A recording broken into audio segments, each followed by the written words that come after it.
행복합니다.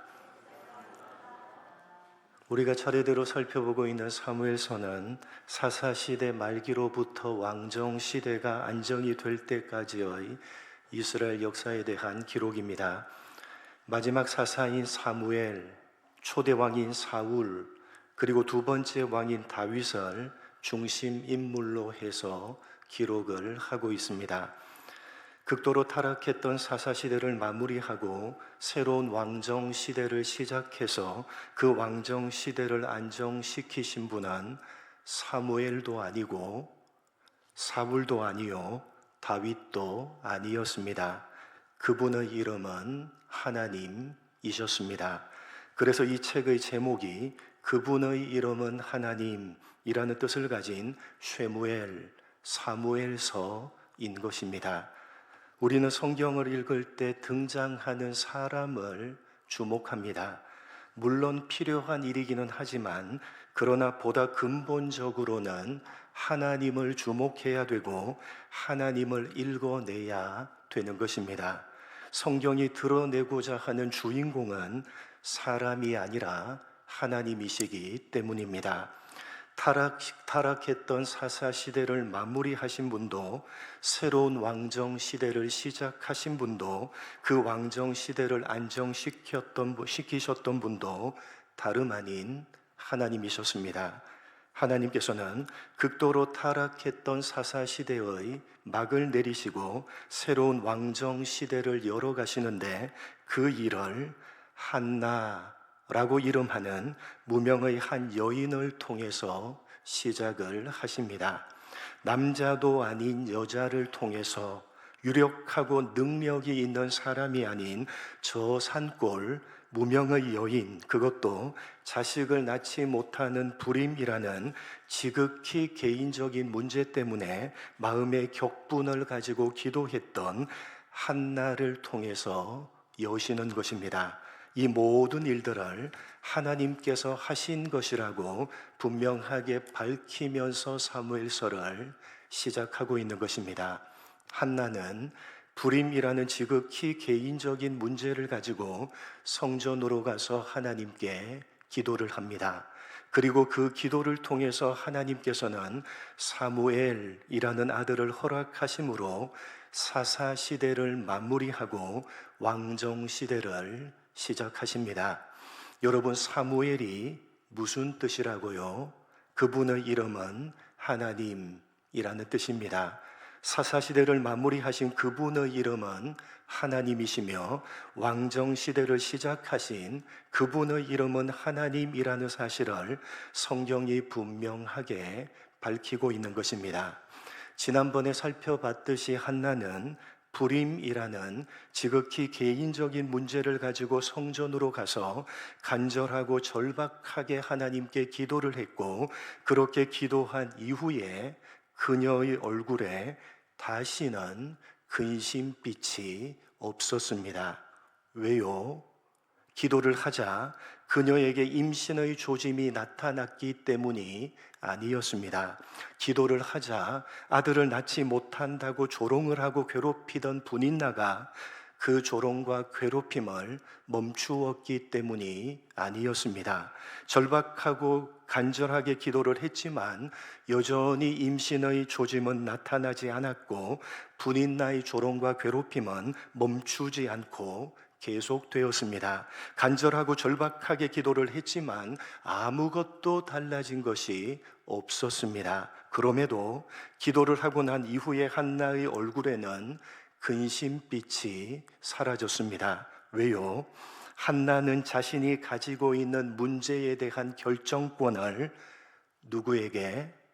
하나님께 맡겼기 때문이었습니다.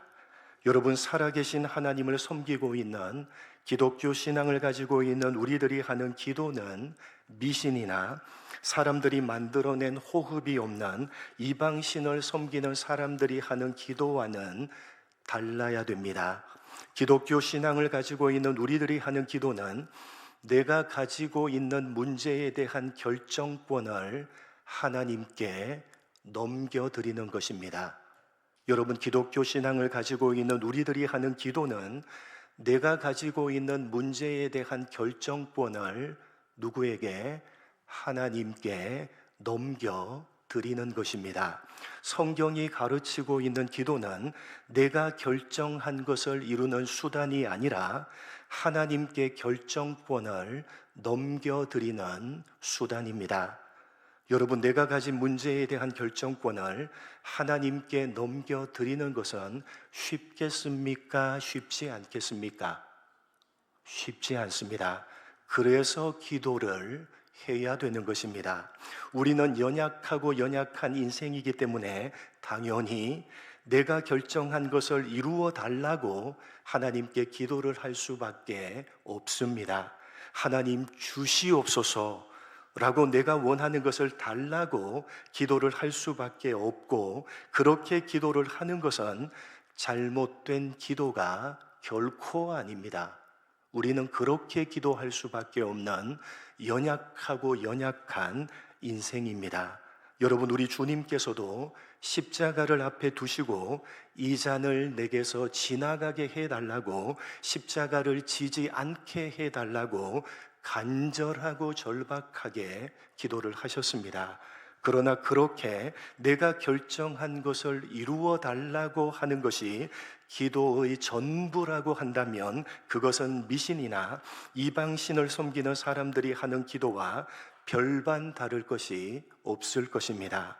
우리는 연약하고 연약한 인생인지라 내가 원하는 것을 이루어 달라고 기도를 하는 것이 잘못된 기도는 아니지만, 그렇게 기도를 할 수밖에 없지만, 그러나 우리의 기도를 들으시는 하나님께서는 생각이 있으시고 뜻이 있으시고 계획이 있으신 살아계신 분이시기 때문에 결국 우리의 기도는 어디로 가야 되느냐? 내가 원하는 대로 마옵시고 아버지가 뜻하는 대로 하옵소서라는 쪽으로 가야 되는 것입니다. 그러니까 성경이 가르치고 있는 성경이 가르치고 있는 기도, 생각이 있고 뜻이 있고 계획이 있으신 살아계신 하나님을 섬기는 기독교 신앙을 가지고 있는 우리들이 하는 기도는 내가 원하는 것을 내려놓고 하나님이 원하시는 것을 받아내는 수단인 것입니다. 내가 결정한 것을 포기하고 결정권을 하나님께 넘겨드리고 하나님이 결정하신 것을 내 것으로 받아들이는 수단이 기도입니다. 쉽겠습니까? 쉽지 않겠습니까? 결코 쉽지 않습니다. 그래서 작정을 해야 되는 것입니다. 무엇을 위한 작정입니까? 내가 원하는 것을 내려놓기 위한 작정이고 하나님이 원하시는 것을 받아내기 위한 작정입니다. 내가 결정한 것을 내려놓고 하나님께서 결정한 것을 내 것으로 받아들이기 위한 작정입니다. 그렇게 작정 기도를 해도 어렵다면 무엇을 해야 되죠? 금식 기도를 해야 되는 것입니다. 내가 나 스스로를 어떻게 하는 겁니까? 굶기는 것입니다. 내가 나 스스로를 굶겨버리는 것입니다. 내가 원하는 것을 내려놓고 내가 결정한 것을 포기하는 것이 안 되니까 스스로를 굶겨서 죽이는 것입니다. 하나님께 결정권을 넘겨드리고 그 하나님의 결정을 받아들이려고 스스로를 굶겨서 죽이기 위해서 하는 것이 금식입니다. 그런데 여러분, 우리는 어떻게 합니까? 우리는 어떻게 하죠? 기도를 하는데 내가 원하는 것이 이루어지지 않으니까 내가 원하는 것을 이루기 위해서 40일, 100일 작정 기도를 합니다. 그래도 안 되면 뭐 하죠? 금식을 하는 겁니다. 하나님, 이래도 내가 원하는 것을 안 들어주실 겁니까? 이거죠. 기도가 미신화 되어져 있고 기도가 이방 종교화 되어져 있는 것입니다. 성경은 그런 기도에 대해서 아는 바가 없습니다. 여러분, 성경이 가르치고 있는 기도는 내가 원하는 것을 내려놓고 내가 결정한 것을 포기하고 하나님께 결정권을 넘겨드리고 그 하나님의 결정하심을 내 것으로 받아내기 위한 수단입니다. 그렇기 때문에 작정은 내가 원하는 것을 내려놓기 위해서 하는 것이고, 내가 결정한 것을 포기하고 결정권을 하나님께 넘겨드리고 하나님의 결정을 받아들이기 위해서 작정을 하는 것입니다. 그렇게 작정을 해도 안 된다면 금식을 하는 것입니다. 나 스스로를 굶겨 죽여서라도 내가 원하는 것을 내려놓게 하고 내가 결정한 것을 포기하게 만들겠다는 것입니다. 그것이 금식입니다. 그런데 기도가 미신화되어져 있고 이방 종교화되어져 있기 때문에 우리는 대부분 정반대로 하고 있는 것입니다. 여러분은 어떠십니까?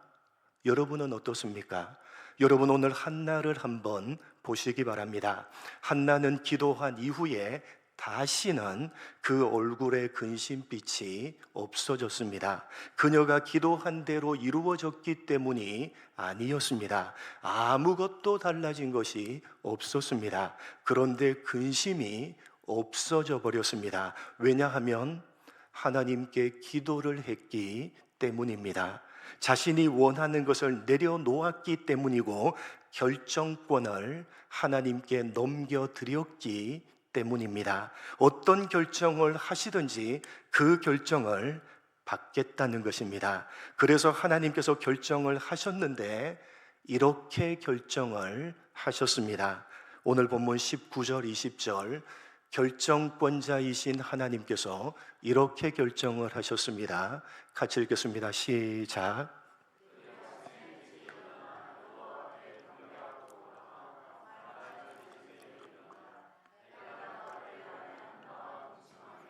여호와께서 그를 생각하신지라. 한나가 임신하고 때가 이르매 아들을 낳아 사무엘이라 이름하였으니 이는 내가 여호와께 그를 구하였다 함이더라. 여러분, 한나는 불임이라고 하는 자신의 문제를 가지고 하나님께 기도를 했습니다. 그 불임이라는 문제에 대한 결정권을 하나님께 넘겨드렸고, 하나님께서는 한나가 기도한 그 문제에 대해서 결정을 하셨는데 그 하나님의 결정은 사무엘을 주시는 것이었습니다. 여러분, 우리는 기도를 내가 원하는 것을 이루는 수단이라고 잘못 정리를 하고 그렇게 미신화되고 이방 종교화된 잘못된 안경을 쓰고 오늘 말씀 19절과 20절을 보기 때문에 이 말씀을 한나가 아들을 달라는 소원을 가지고 간절히 기도를 하자 하나님께서 그가 원하시는 바를 이루어 주신 것이라고 이해를 합니다. 그러나 여러분, 오늘 본문을 잘 보시면 19절 말미에, 여러분 19절 다시 한번 19절 말미에 여호와께서 그를 생각하신지라 라고 해서 하나님께서 결정하신 것이라는 사실을 분명히 하고 있고, 20절에 그 이름이 쉐무엘, 그렇게 결정하신 그분의 이름은 하나님이라고 거듭해서 강조를 하고 있는 것입니다.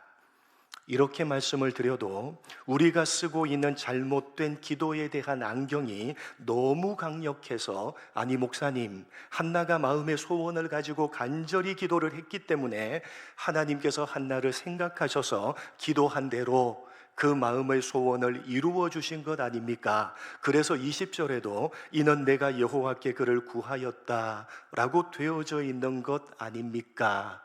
라고 반박을 합니다. 그러나 여러분이 쓰고 있는 그 강력한 기도에 대한 잘못된 안경을 이제는 벗어버리셔야 됩니다. 지난번에도 그리고 오늘 소두에서도 거듭 말씀드렸던 것과 같이 한나는 기도한 이후에 아무런 일이 일어나지 않았음에도 그의 얼굴에는 다시는 근심빛이 없었습니다. 여러분, 만약에 마음의 소원을 이루는 것이 기도라고 한다면 한나는 언제 얼굴에 근심빛이 없어져야 됩니까?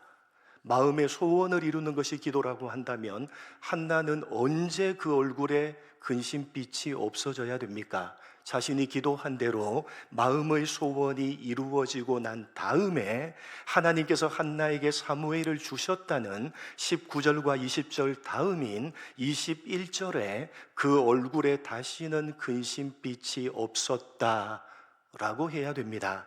그런데 사무엘을 임신하기 이전에 아직 아무것도 달라진 것이 없었을 그때 기도하고 난 바로 직후에 그 얼굴에 다시는 근심빛이 없었다고 되어져 있습니다. 왜요? 거듭 말씀드리지만 기도로 하나님께 결정권을 넘겨드렸기 때문입니다. 아직 달라진 것이라고는 아무것도 없지만 결정권을 하나님께 넘겨드렸기 때문에 다시는 근심을 하지 않았던 것입니다.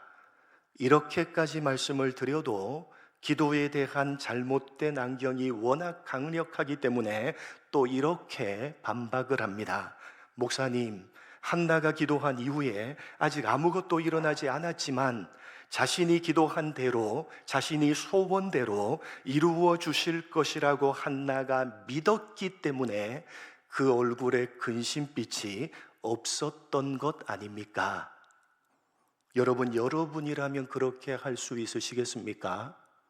여러분이라면 그렇게 할 수 있으시겠습니까? 기도한 이후에 그렇게 기도한 대로 이루어 주실 것이라고 믿을 수는 있지만 그러한 믿음이 조금도 흔들리지 않을 수 있으시겠습니까? 간절하게 기도를 했음에도 아무런 일이 일어나지 않고 달라진 것이 하나도 없는데 그럼에도 기도했으니까 반드시 기도한 대로 내 소원을 이루어 주실 것이야 라는 믿음으로 조금도 흔들리지 않을 수 있으시겠습니까? 여러분은 그렇게 할 수 있으시겠습니까? 근심빛이 없어졌는데 다시는 이라고 되어져 있습니다. 단 한 번도, 기도한 이후에 단 한 번도 근심하지 않았다는 것입니다. 그 얼굴에 다시는 근심빛이 없었더라. 여러분은 그렇게 할 수 있으시겠습니까? 그 누구도 못할 것입니다. 다시는 이라는 말, 그 누구도 못할 것입니다. 이것은 결정권을 하나님께 넘겨드렸을 때 가능한 일입니다.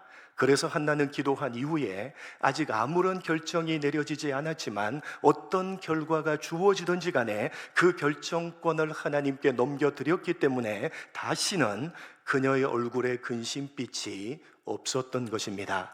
그렇게 한나는 기도로 결정권을 하나님께 넘겨드렸고 결정권자인 하나님께서는 그녀에게 사무엘을 주시기로 결정을 하셨던 것입니다.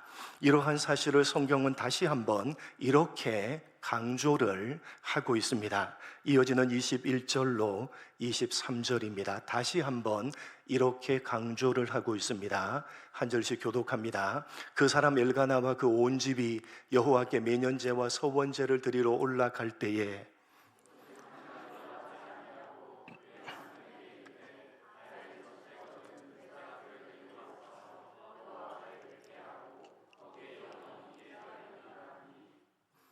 같이 읽겠습니다.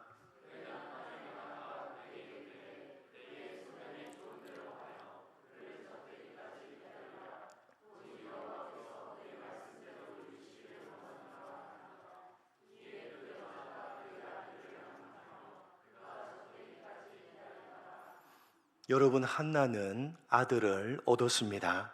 그러나 그것은 기도를 열심히 해서 마음의 소원을 이룬 결과가 아니라 기도로 결정권을 하나님께 넘겨드렸고 결정권자이신 하나님께서 결정을 하신 결과였습니다. 그랬기 때문에 조금도 주저함 없이 한나는 그 아들을 영원히 하나님께 바칠 수가 있었던 것입니다. 그것도 젖을떼자마자 한나 자신이 직접 아들을 데리고 가서 하나님께 영원히 바쳤던 것입니다. 여러분, 상식적으로 한번 생각해 보시기 바랍니다. 열심히 기도를 해서 마음의 소원을 이룬 결과였다면 그 아들을 영원히 하나님께 바칠 수가 있겠습니까? 상식적으로 한번 생각해 보시기 바랍니다. 자신이 열심히 기도해서 마음의 소원을 이룬 것이라고 한다면 그 아들을 영원히 하나님께 바칠 수가 있겠습니까? 그것도 젖을 떼자마자 그 젖먹이를 자신의 품에서 떠나 영원히 성전에서 살도록 할 수가 있겠느냐는 것입니다. 평생토록 마음에 소원했던 바를 이룬 것이고, 그것도 어떤 물건을 얻은 것이 아니라 금쪽 같은 아들을 얻은 것인데, 젖을 떼자마자 엄마가 영원히 품에서 떠나보낼 수 있었다는 것은 기도로 자신의 마음의 소원을 내려놓고 결정권을 하나님께 넘겨드렸기 때문에 가능한 일인 것입니다. 도대체 여러분, 어떻게 얻은 자식입니까? 자식이 없는 것 때문에 그녀가 얼마나 고통하며 얼마나 아파했습니까? 자신을 끔찍하게 사랑하는 남편 엘가나에게 얼마나 미안한 마음이 한나에게 있었겠습니까? 또 분인나가 얼마나 큰 수모와 괴롭힘을 자신에게 행했습니까? 그런데 그렇게 해서 얻은 글자 그대로 금쪽 같은 자식을 미련 없이 자신의 품에서 떠나보내는 것입니다. 아들이 평생의 소원이었고 그 소원을 기도로 이룬 것이라고 한다면 떠나보내는 것은 불가능합니다. 서로 떠나보낸다고 하더라도 저렇게 쉽게, 심지어는 앞장서서 젖을 떼자마자 보내지는 못할 것입니다. 사무엘 말고도 자식들이 많이 생겼기 때문이 아니었습니다. 2장에 가서야 사무엘 이외의 세 아들들과 두 딸을 얻게 되는 것이지, 사무엘을 성전으로 떠나보냈을 그때는 사무엘이 한나의 유일한 자식이었습니다. 사무엘을 떠나보내게 되면 한나는 또다시 자식이 없었던 예전의 처지로 돌아가는 것입니다. 그러나 그럼에도 불구하고 한나는 조금도 주저함 없이 앞장서서 아들 사무엘을 품에서 떠나보낼 수가 있었던 것이고, 그 이후에 또다시 예전처럼 아들을 달라고, 그것이 마음의 소원이라고 전혀 기도를 하지 않았던 것입니다. 왜냐하면 이미 기도로 한나는 자신의 마음의 소원을 내려놓았고 결정권을 하나님께 넘겨드렸기 때문에 더 이상 아들이 자기 마음의 소원이 되지 않았던 것입니다. 그래서 여러분, 23절 말씀을 다시 한번 보시면 한나는 젖을 떼자마자 아들을 바치겠다고 하니까 그의 남편인 엘가나가 어떻게 반응을 했습니까? 한나가 젖을 떼자마자 영원히 바치겠다라고 하니까 그 말을 들은 남편 엘가나가 어떻게 반응을 했습니까? 오직 여호와께서 그의 말씀대로 이루시기를 원하노라. 여러분, 엘가나라는 이름이 가지는 뜻은 하나님이 창조하셨다, 하나님이 소유하셨다라는 뜻으로, 창조하시고 소유하시는 분, 즉 하나님이 주인이시다 라는 뜻이 엘가나라는 이름이 가지고 있는 뜻입니다. 그런 뜻을 가진 엘가나가 어떻게 말을 합니까? 오직 하나님께서 그의 말씀대로 이루시기를 원하노라. 이것이 사무엘서를 시작하고 있는 1장이 말하고 있는 핵심입니다. 한 무명의 여인인 한나가 기도를 해서 사무엘을 아들로 얻었다는 이 1장의 내용을 통해서 성경은 오직 창조주시요 주인이신 하나님께서 그분의 말씀대로 이루신 것이다. 엘가나가 오직 여호와의 말씀대로 이루어지이다. 1장 말씀의 핵심입니다. 오직 창조주시요 주인이신 하나님께서 그분의 말씀대로 이루신 것이다. 결정권자이신 하나님께서 지극히 개인적인 문제를 가지고 기도했던 한 무명의 여인인 한나에게 사무엘을 주시기로 결정을 하셨고, 그 사무엘을 통해서 타락한 사사시대를 마무리하고 사울에게 기름을 부어서 새로운 왕정 시대를 여시기로 결정을 하셨고, 그렇게 결정하신 대로 하나님께서 이루어 가신 것이라고 말씀을 하고 있는 것입니다. 여러분, 창조주가 결정권자입니까? 아니면 피조물이 결정권자입니까? 주인이 결정권자입니까? 아니면 종이 결정권자입니까? 누가 결정권자죠? 누가요? 그런데 왜 여러분은 피조물이요 종인 여러분이 결정권자가 되려고 하시는 것입니까? 왜 여러분은 창조주시요 주인이신 하나님이 결정권자가 되신다는 사실을 인정하지 않으십니까? 말로만 인정하고 왜 기도를 할 때는 결정권자가 창조주시요 주인이신 하나님이시라고 인정하지 않으시는 겁니까? 왜 피조물이요 종에 불과한 여러분이 신앙이라는 이름으로, 기도라는 이름으로 창조주시요 주인이신 하나님을 하인처럼 부리려고 하는 것입니까? 여러분이 결정을 다 해놓고 여러분이 결정한 대로 왜 하나님이 이루어 주셔야 된다고 그렇게 기도를 생각하는 것입니까? 미신화되어져 있고 이방 종교화 되어져 있는 것입니다. 성경은 그런 기도에 대해서 아는 바가 없습니다. 여러분은 오늘 어떤 기도 제목을 가지고 이 자리로 나오셨습니까? 여러분의 마음에 어떤 바람과 어떤 소원을 가지고 계십니까? 여러분이 가지고 오신 기도 제목, 여러분의 마음의 소원을 이루어 달라고 하나님 앞에 간절하게 부르짖어 기도하시기 바랍니다. 여러분이 가지고 있는 기도 제목, 여러분의 바람과 소원을 이루어 달라고 하나님 앞에 간절하게 부르짖어 기도를 하시기 바랍니다. 그렇게 기도하는 것이 잘못된 기도가 전혀 아닙니다. 우리는 연약하고 연약한 인생이기 때문에 내 마음의 소원을 이루어 주십시오 라고 그렇게 기도를 할 수밖에 없습니다. 그것이 잘못된 것이 아닙니다. 그렇게 기도하고 부르짖으시기 바랍니다. 그렇게 기도할 수밖에 없고 그렇게 부르짖을 수밖에 없는 것입니다.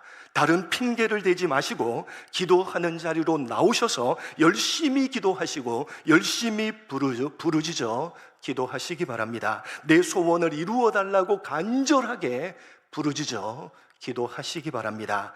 그러나 결정권자는 여러분이 아니라 하나님이시라는 사실을 인정하시기 바랍니다. 하나님이 창조주시요 주인이시며 여러분은 피조물이요 종이라는 이 단 한 가지 사실만은 절대로 잊어버리지 마시기 바랍니다.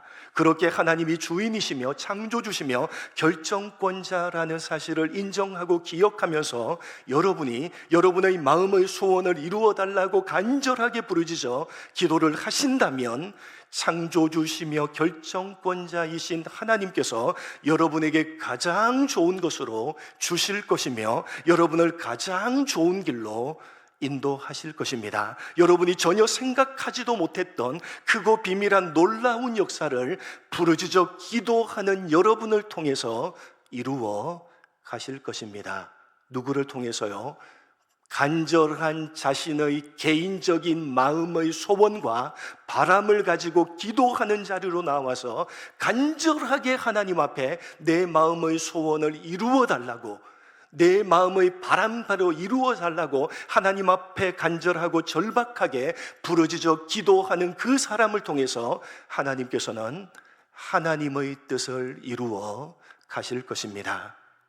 성경이 가르치는 기도가 여러분 어떤 것인지를 바르고 분명하게 정리하시고 적어도 미신과 이방 종교를 가진 사람들이 하는 기도와는 그 격이 다르고 그 차원이 다른 기도로 하나님 앞에 나와 부르짖어 간구하시는 여러분 모두가 되시기를 주님의 이름으로 간절히 축복합니다. 하나님 아버지, 우리는 연약하고 연약한 인생인지라 하나님 앞에 내 마음의 소원을 이루어 달라고, 내가 가지고 있는 이 문제를 해결해 달라고 우리는 그렇게 부르짖어 기도할 수밖에 없고, 그렇게 기도하는 것이 잘못된 기도가 아니라는 사실을 기억하게 하여 주옵소서. 우리는 그렇게 기도할 수밖에 없는 연약하고 연약한 인생임을 하나님 기억하며 하나님 앞에 부르짖어 기도하는 우리가 되게 하여 주옵소서. 그러나 단 한 가지, 결정권자는 하나님이시며 우리는 피조물이요 종에 불과하다는 사실, 이 단 한 가지만은 잊어버리지 않도록 도와주십시오. 그렇게 하나님이 주인이시며 창조주시며 결정권자라는 사실을 인정하고 기억하면서 우리가 우리의 마음의 소원을 이루어 달라고 간절하게 부르짖어 기도를 한다면, 창조주시며 결정권자인 하나님께서 우리에게 가장 좋은 것으로 주실 것이며 우리를 가장 좋은 길로 인도하실 것입니다. 우리가 전혀 생각지도 못했던 크고 비밀한 놀라운 역사를, 그렇게 마음의 소원을 가지고 부르짖어 기도하는 우리를 통해서 이루어 가실 것입니다. 오늘 사무엘서 1장이 가르치고 있는 이 말씀을 가슴에 새기게 하시고, 성경이 가르치는 기도가 어떤 것인지를 분명하고 바르게 정리하며, 적어도 미신과 이방 종교를 가진 사람들이 하는 기도와는 그 격이 다르고 차원이 다른 기도로 하나님 앞에 부르짖어 나아가는 우리 모두가 될 수 있도록 은혜 베풀어 주옵소서. 감사하오며 예수님의 이름으로 기도드립니다. 아멘. 찬송가 405장